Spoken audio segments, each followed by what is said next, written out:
¿Por qué la Iglesia Evangélica no reconoce los libros apócrifos? La pregunta es muy interesante. Resulta que hay libros apócrifos del Antiguo Testamento y libros apócrifos del Nuevo Testamento. Voy a mencionarles los libros apócrifos del Antiguo Testamento que posiblemente muchas personas no lo conozcan. Está Primero y Segundo de Macabeos, está el libro de Judí, el libro de Sabiduría, el libro de Eclesiástico, el libro de Tobías y el libro de Baruch. Ahí están, son 7 libros apócrifos que fueron insertados en la Biblia que comúnmente la gente llama católica. Esos libros no los tiene la Biblia Reina Valera. Entonces ahí viene la pregunta, ¿por qué no?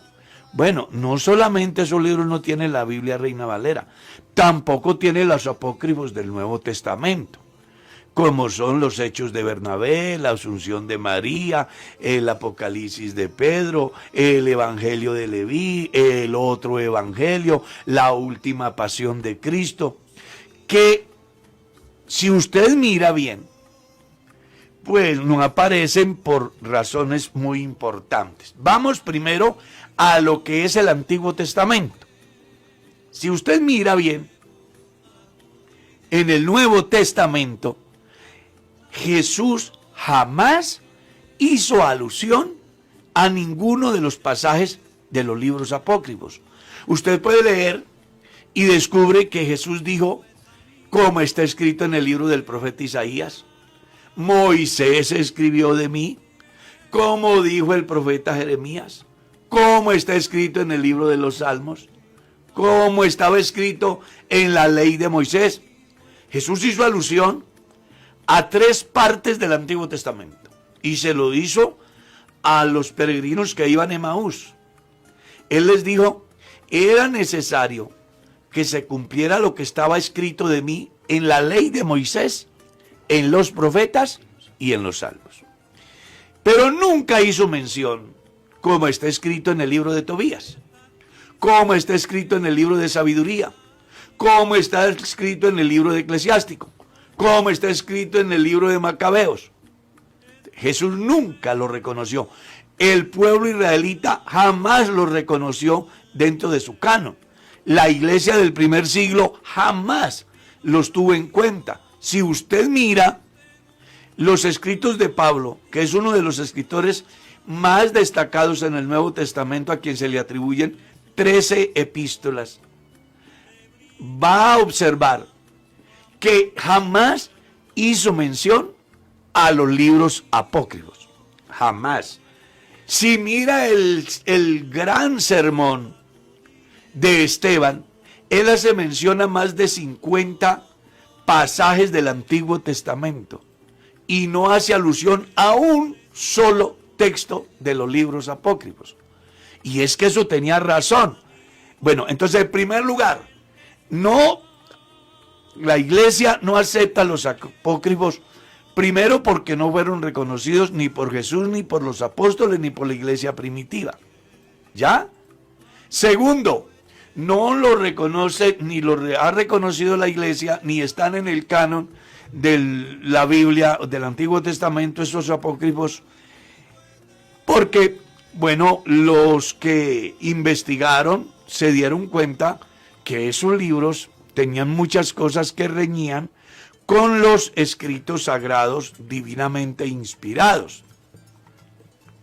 ¿Como cuáles? Por ejemplo, leer uno en el libro de Eclesiástico que vaya y hagan oraciones por los muertos para que descanse el difunto, pues eso ya ustedes ven que es condenado por Jesús en San Mateo capítulo 23 y en Lucas capítulo 20 verso 46 en adelante, donde dice: hay de vosotros, escribas y fariseos hipócritas, que devoráis las casas de las viudas y por pretexto hacéis largas oraciones. Por esto recibiréis mayor condenación. Entonces no puede ser que lo que Jesucristo condenó, los cristianos lo aprueben. ¿Ya? Ese es uno de los aspectos. 2, porque ninguno de los libros que fueron divinamente inspirados ofrecen excusas al final por los errores que puedan haber cometido. Si usted lee el último texto, los 3 últimos textos de los libros de Macabeos, encuentra que dice: si quedó bien escrito como yo quiero, eso es lo que más deseara. Pero si está mal o mediocre, por favor, disimule o perdónenos. El Espíritu Santo no concluye ninguno de sus libros así. 3. Porque uno de esos libros, como es el libro de Tobías, enseña de que las personas, para ahuyentar los demonios, lo que tienen que hacer es ir al río, sacar un pez, abrirlo, sacarle todas sus vísceras, quemarlas para ahuyentar a los espíritus. Esa es una práctica supersticiosa, un culto satánico, que hoy celebran los señores satanistas cuando sacrifican animales. Entonces, son razones que no permiten que el cristianismo los hayan reconocido como parte del canon del Antiguo Testamento. Ahora, cuando vamos al Nuevo Testamento, que ya les mencioné algunos libros apócrifos, pues no debe de hacérsele raro a nadie.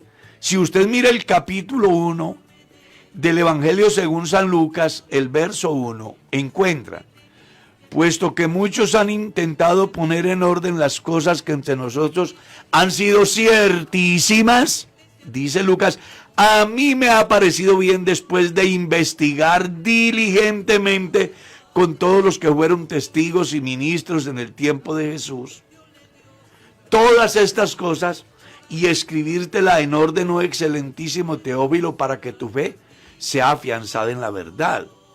Luego, en el libro de Hechos, Lucas vuelve a escribirle, porque el libro de Hechos fue dirigido inicialmente a los griegos. Por eso él dice: en el primer tratado, oh Teófilo, te hablé acerca de las cosas que Jesús comenzó a hacer y a enseñar. Y ahora aquí le enseña cómo se establece una iglesia, cómo se envían misioneros, cómo se establece un diaconado, en fin, toda una estructura de una organización netamente eclesial, cristiana. Resulta que cuando Cristo muere y resucita, aparecen cualquier cantidad de escritores, de los cuales Pablo hace mención, escribiéndole a Timoteo acerca de aquellos que estaban tratando de torcer a la iglesia de su andar. En la carta que Dios le envía a la iglesia de Éfeso, según el libro de Apocalipsis capítulo 2, una de las felicitaciones a la iglesia es precisamente a que ellos habían probado a unos señores que se decían ser apóstoles y no lo eran. Y dice: y los has hallado mentirosos. Resulta que después de la muerte de Cristo, aparecieron muchos diciendo que eran apóstoles, y en consecuencia comenzaron a hacer escritos, los cuales hacían llegar a las iglesias y entonces generaban confusión. Razón por la cual Pablo le enseña a Timoteo cómo tiene que atender esas necesidades en Éfeso, y a Tito: para eso te dejé en Creta, para que corrigieses aquellas cosas que son deficientes, porque surgieron cualquier cantidad de escritores, y entonces a través de sus escritos hacía que la iglesia perdiera el verdadero sentido apostólico para darle prelación a otras creencias, como las que se suscitaron en Corinto, donde habían algunos que decían que la resurrección ya se efectuó, por ejemplo, donde habían otros que, amparados bajo el concepto del evangelio, pensaban en la doctrina de la reencarnación. Entonces, a causa de todos esos conceptos que aparecían en esos llamados apócrifos, pues hombre, usted va a encontrar de que la iglesia tampoco los aceptó. Solo hay alusión a un apócrifo en el Nuevo Testamento, y es en el libro de Judas, o la carta de Judas, donde él habla, como está escrito en el libro de Enoc, séptimo después de Adán. Pero investigando, uno se da cuenta entonces la razón por la que no fue acepto en el canon del Nuevo Testamento. Si usted lee el libro de Enoc, yo ya lo he leído, encuentra que hay una cantidad de incoherencias que no son avaladas por Jesús.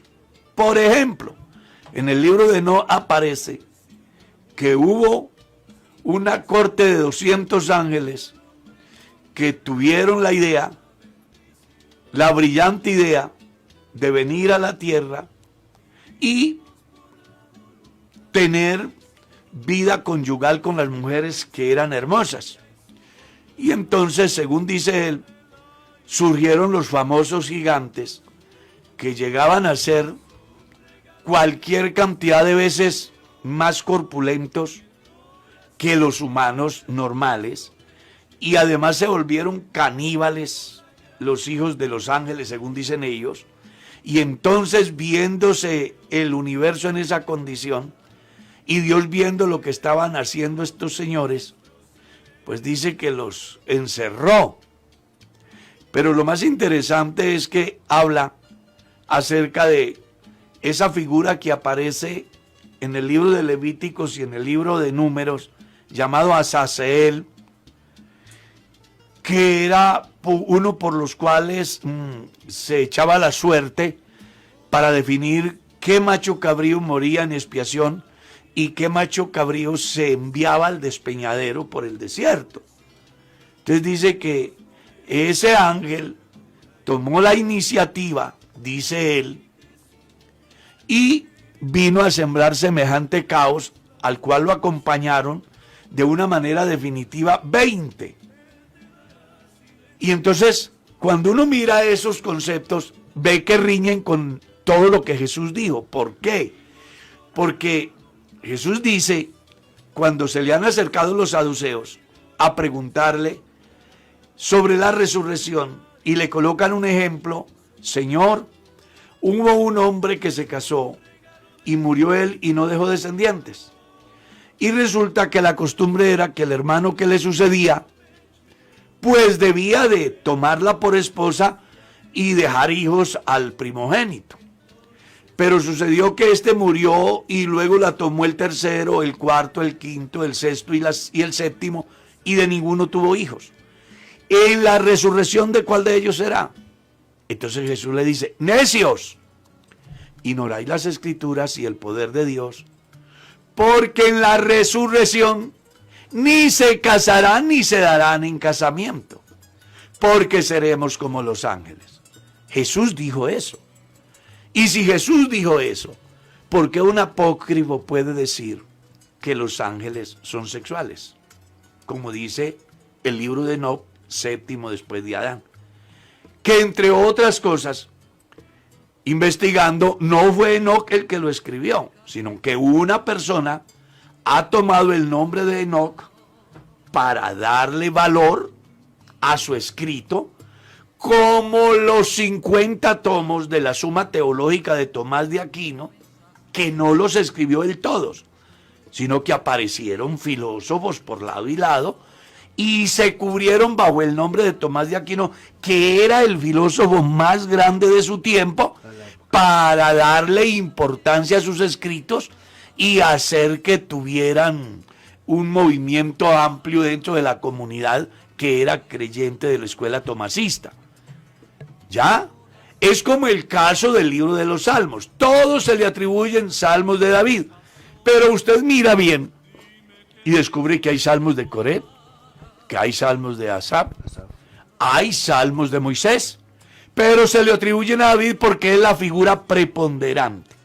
Entonces, lo que han hecho, por ejemplo, con el libro de Enoc, que es séptimo después de Adán, alguien ha tomado la figura de Enoc, ha hecho un escrito y le ha metido semejante levadura, que es de donde se han pegado los testigos de Jehová para decir que el capítulo 6 del Génesis se refería simplemente a que vinieron ángeles del cielo, se han enamorado de las hijas de los hombres y han tenido con ella familia.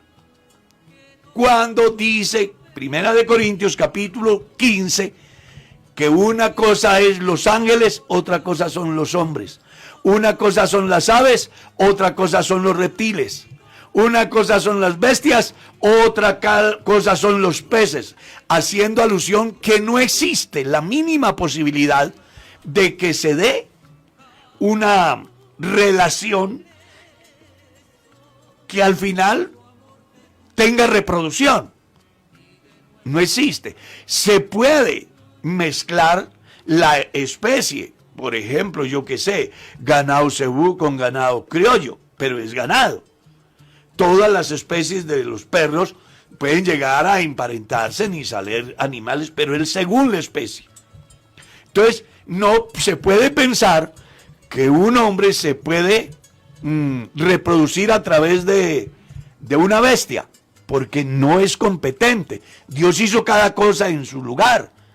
Una es la carne de las aves, otra la de los peces, otra la de las bestias. Una cosa son los ángeles, otra cosa son los hombres. Una cosa es el sol, otra cosa es la luna. Es que el capítulo 15 de la carta a los Corintios le demarca bien todo para que nadie quede con el cuento de que, ¿cómo le parece que nació un niño que era medio perro y medio humano?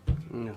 Eso no da, porque Dios en su orden natural demarcó bien unas fronteras desde el principio. No, que es que hubo una mujer que nació medio pez y medio mujer, como la mujer sirena, que es un cuento mitológico. No. Entonces, Dios hizo todo en su orden. Y además, escuche, Dios prohibió hacer inclusive injerto en las plantas. Dios lo prohibió. Y también prohibió sembrar varias semillas, o mejor, diferentes semillas en un mismo campo, para que no se degenerara la especie, la semilla, y ellos pudieran tener la mejor cosecha. Claro, porque el fruto más sano. Se altera. Se altera el orden natural. Entonces, Jesús habló de que no existe tal posibilidad, que haya mezcla entre hombre y ángel. Porque al final, en el campo angelical no existe macho y hembra, solo existen ángeles. Entonces no tiene razón de que lo que la Biblia dice con respecto a los ángeles y a los humanos, venga otro atribuyéndose el nombre de Enoc sin ser Enoc para inventar semejante herejía y introducirle en el pueblo llamado cristiano del Nuevo Testamento, donde hay muchos que creen esa teoría, como por ejemplo los señores testigos de Jehová. Espero que esas respuestas de alguna manera le ayuden en su conocimiento y que no vayan a olvidar lo que está escrito. El que cree en mí, como dice la Escritura. Eso fue lo que dijo Jesús, no lo que dicen los apócrifos. Que creamos como está escrito en la carta a los Efesios capítulo 2 verso 20, edificado sobre el fundamento de apóstoles y profetas, siendo la principal piedra del ángulo Jesucristo mismo. Que creamos lo que el apóstol Pedro dijo. Tenemos la palabra profética más segura, la cual hacéis bien con atender, porque ella nos alumbra como una antorcha en la oscuridad hasta que el lucero de la mañana amanezca, ¿cierto? Y sigue diciendo, porque ninguna de las escrituras es de interpretación privada, sino que los santos hombres de Dios fueron inspirados divinamente por el Espíritu Santo. Que no olviden lo que está escrito en el libro de Apocalipsis. Yo testifico a todo aquel que oye y lee las palabras de la profecía de este libro, que si a alguno le quitare, Dios le quitará. Y si a alguno le añadiere, Dios le añadirá. Que no olviden lo que dijo el sabio Salomón: no añadas a sus palabras para que no seas hallado mentiroso. Entonces la iglesia no cree en los apócrifos por ya las razones expuestas, y además que están sustentadas por la palabra de Dios. Espero que esa también les haya quedado clara.